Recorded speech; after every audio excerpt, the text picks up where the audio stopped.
जय श्री कृष्णा। आइए सुनते हैं गुरुवार व्रत कथा। देवगुरु बृहस्पति को बुद्धि और शिक्षा का कारक माना जाता है। गुरुवार को बृहस्पति देव की पूजा करने से धन, विद्या, मान सम्मान, प्रतिष्ठा और कई अन्य मनोवांछित फल की प्राप्ति होती है। धार्मिक ग्रंथों के अनुसार गुरुवार को भगवान बृहस्पति की पूजा का विधान है। गुरुवार के दिन व्रत और कथा सुनने से घर परिवार में सुख समृद्धि बनी रहती है। आइए जानते हैं गुरुवार व्रत कथा। कथा के अनुसार प्राचीन काल की बात है। किसी राज्य में एक बड़ा प्रतापी और दानी राजा राज्य करता था। वह हर गुरुवार को व्रत रखकर दीन दुखियों की मदद करके पुण्य प्राप्त करता था, परंतु ये बात उसकी रानी को अच्छी नहीं लगती थी। वह न तो व्रत करती थी और न ही दान पुण्य में विश्वास रखती थी।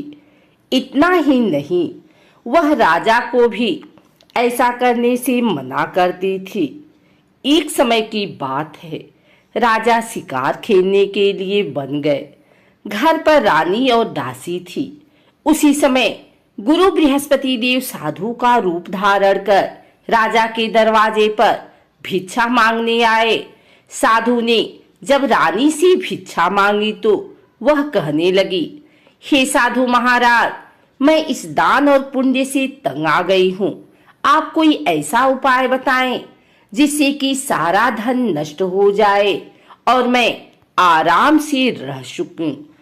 इतना सुनकर बृहस्पति देव ने कहा, हे देवी, तुम बड़ी विचित्र हो। संतान और धन से कोई दुखी होता है। अगर अधिक धन है तो इसे शुभ कार्यों में लगाओ।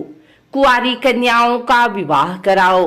विद्यालय और बाग बगीचे का निर्माण कराओ, जिससे तुम्हारे दोनों लोग सुधरे। परंतु साधु की इन बातों से रानी को खुशी नहीं हुई। उसने कहा कि मुझे ऐसे धन की आवश्यकता नहीं है जिसे मैं दान दूं और जिसे संभालने में मेरा सारा समय नष्ट हो जाए। तब साधु ने कहा, अगर तुम्हारी ऐसी इच्छा है तो मैं जैसा तुम्हें बताता हूँ तुम वैसा ही करना। गुरुवार के दिन तुम घर को गोबर से लीपना, अपने बालों को पीली मिट्टी से धोना, राजा से हजामत बनाने को कहना, भोजन में मांस मदिरा का प्रयोग करना, कपड़े धोबी के यहाँ धुलने देना। इस प्रकार 7 बृहस्पतिवार करने से तुम्हारा समस्त धन नष्ट हो जाएगा। इतना कहकर साधु के रूप में बृहस्पति देव अंतर ध्यान हो गए। साधु के अनुसार कई बातों को पूरा करते हुए रानी को केवल 3 बृहस्पतिवार ही बीते थे कि उसकी समस्त धन संपत्ति नष्ट हो गई। भोजन के लिए राजा का परिवार तरसने लगा। तब एक दिन राजा ने रानी से बोला कि हे रानी, तुम यहीं रहो, मैं दूसरे देश को जाता हूँ, क्योंकि यहाँ पर सभी लोग मुझे जानते हैं, इसलिए मैं कोई छोटा कार्य नहीं कर सकता। ऐसा कहकर राजा दूसरे देश चला गया। वहां वह जंगल से लकड़ी काट कर लाता और शहर में बेचता। इस तरह वह अपना जीवन व्यतीत करने लगा। इधर राजा के परदेश जाते ही रानी और दासी दुखी रहने लगी। एक बार जब रानी और दासी को 7 दिन तक बिना भोजन के रहना पड़ा तो रानी ने अपनी दासी से कहा, हे दासी, पास ही के नगर में मेरी बहन रहती है। वह बड़ी धनवान है। तू उसके पास जा और कुछ लिया ताकि थोड़ी बहुत गुजर बसर हो जाए। दासी रानी की बहन के पास गई। उस दिन गुरुवार था और रानी की बहन उस समय बृहस्पतिवार व्रत कथा सुन रही थी। दासी ने रानी की बहन को अपनी रानी का संदेश दिया, लेकिन रानी की बड़ी बहन ने कोई उत्तर नहीं दिया। तब दासी को रानी की बहन से कोई उत्तर नहीं मिला तो वह बहुत दुखी हुई और उसे क्रोध भी आया। दासी ने वापस आकर रानी को सारी बात बता दी। ये सुनकर रानी ने अपने भाग्य को कोसा।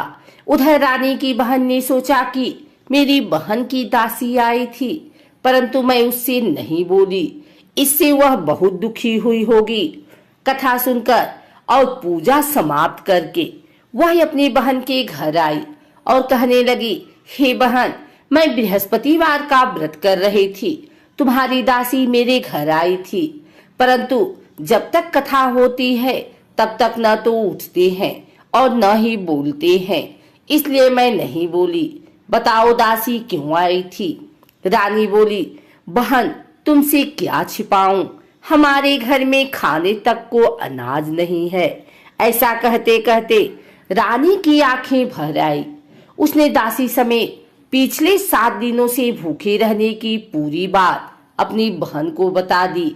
रानी की बहन बोली, देखो बहन, भगवान बृहस्पति देव सबकी मनोकामना को पूर्ण करते हैं।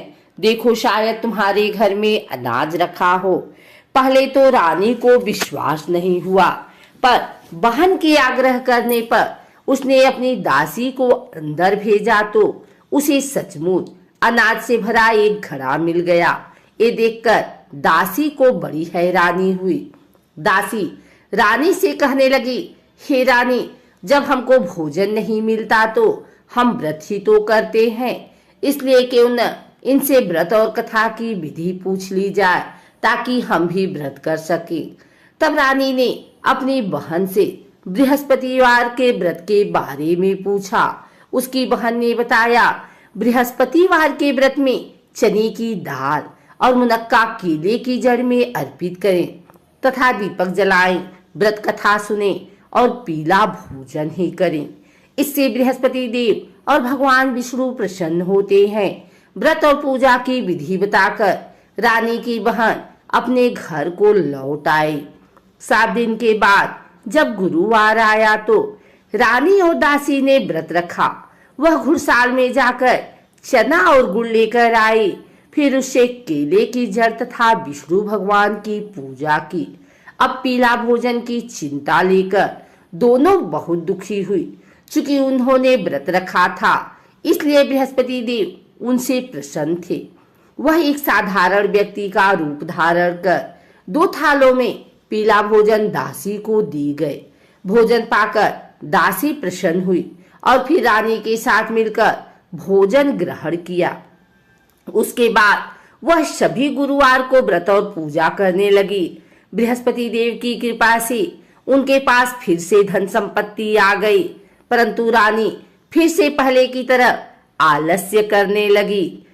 तब दासी बोली, देखो रानी, तुम पहले भी इस प्रकार आलस्य करती थी, तुम्हें धन रखने में कष्ट होता था, इस कारण सभी धन नष्ट हो गया, और अब जब देव बृहस्पति की कृपा से धन मिला है तो तुम्हें फिर से आलस्य होने लगा है।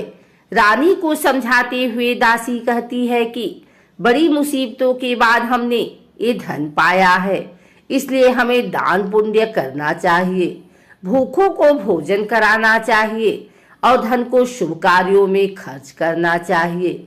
इससे तुम्हारे कुल का यश बढ़ेगा, स्वर्ग की प्राप्ति होगी और पितृ प्रसन्न होंगे।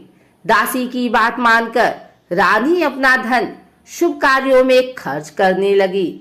इससे पूरे नगर में उसका यश बढ़ने लगा।